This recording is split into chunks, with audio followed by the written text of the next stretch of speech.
আসসালামু আলাইকুম। দিন দিন তাপমাত্রা বেড়েই চলছে। তীব্র তাপদাহে জনজীবন প্রায় অতিষ্ঠ হয়ে পড়েছে। এই তাপদাহে কিছু বিষয়ে সতর্কতা অবলম্বন না করলে আপনিও হতে পারেন হিট স্ট্রোকের শিকার।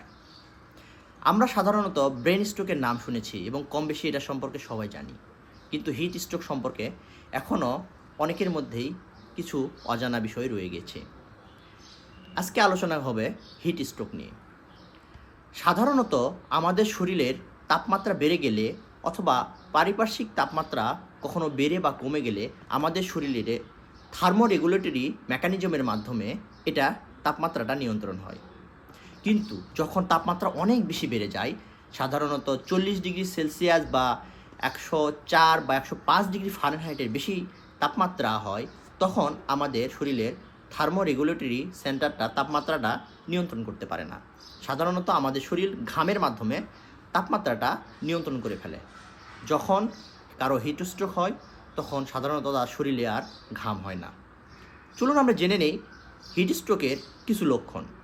হিট স্ট্রোক হলে শরীরের তাপমাত্রা প্রচুর পরিমাণে বেড়ে যাবে এবং সাথে সাথে ঘাম কমে যাবে অথবা ঘাম অনুপস্থিত থাকবে। ঘাম হবে না, শরীরে কোনো ঘাম হবে না, শরীরটা শুকনো হয়ে যাবে এবং লালচে হয়ে যাবে।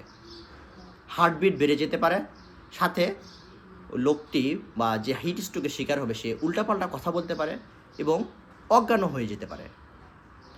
এই হচ্ছে হিট স্ট্রোকের লক্ষণ। তাহলে হিট স্ট্রোকে যদি একজন ব্যক্তি আক্রান্ত হয় তাহলে ওই সময় আমরা কি করব? যত দ্রুত সম্ভব তাকে ঠান্ডাজনিত কোনো জায়গায় অথবা ছায়ার নিচে স্থানান্তর করতে হবে। শরীরের অতিরিক্ত যদি কোনো কাপড় চোপড় থাকে সেটা অতিরিক্ত কাপড়গুলো খুলে ফেলতে হবে। যত দ্রুত সম্ভব শরীরকে ঠান্ডা করতে হবে।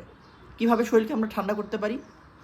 আমরা শরীরে বাতাস দিতে পারি, ফ্যানের বাতাস দিতে পারি। ওই উক্ত ব্যক্তিটাকে আমরা এসির নিচে নিতে পারি, এসির কোনো রুমে নিতে পারি। ঠান্ডা কোনো পানিতে কোনো একটা তোয়ালে ভিজায়ে শরীরের মধ্যেও তাকে ঢেকে রাখতে পারি। এছাড়াও আমরা ঠান্ডা পানিতে গোসল করাই দিতে পারি, অথবা আইস প্যাক যদি থাকে তাহলে কুস্কিতে অথবা বগলের নিচে আইস প্যাক দিতে পারি। এবং যত দ্রুত সম্ভব তাকে সাথে সাথে কোনো ইমার্জেন্সিতে নিয়ে যেতে হবে। কারণ হিট স্ট্রোকের সাথে সাথে শরীরের অন্যান্য অর্গানের সমস্যা হতে পারে। এই জন্য যত দ্রুত সম্ভব তাকে ইমার্জেন্সিতে নিতে হবে। আচ্ছা, এখন আমরা জানি যে হিট স্ট্রোক যাতে না হয়, হিট স্ট্রোক প্রতিরোধে আমরা কি করব? যেহেতু এখন গরম অনেক বেশি পড়েছে, সেক্ষেত্রে সাধারণত খুব বেশি প্রয়োজন না হলে বাড়ির বাহিরে না যাওয়াই ভালো। বাড়ির বাহিরে কখনো যদি বের হয় তাহলে ক্যাপ, টুপি বা ছাতা নিয়ে বের হতে হবে। সাথে হালকা রঙের ঢিলে ঢালা পোশাক পরতে হবে এবং প্রচুর পরিমাণে তরল জাতীয় খাবার খেতে হবে। তরল জাতীয় খাবার খেলে আমাদের শরীরে ডিহাইড্রেশন হবে না, সুতরাং আমরা একটু সুস্থ থাকব। আপনারা জানেন যে শরীরে যখন ঘাম হয় শরীর থেকে অনেক লবণ পানি বের হয়ে যায়। এই জন্য এই সময়টাতে আমরা খাবার স্যালাইন খেতে পারি এবং খাবার স্যালাইন অবশ্যই 1/2 লিটার পানিতে গোলায় খেতে হবে। এরপরে সাধারণত এই গরমে আমরা ভারী জাতীয় এবং পরিশ্রমের কোনো কাজ করা থেকে বিরত থাকতে হবে এবং সাধারণত যারা বয়স্ক এবং শিশুরা বেশি ভালনারেবল থাকে, বেশি ঝুঁকিতে থাকে হিট স্ট্রোকের।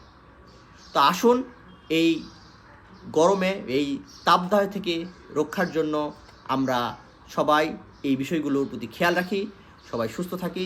সবাইকে সুস্বাস্থ্য কামনা করে আল্লাহ হাফেজ।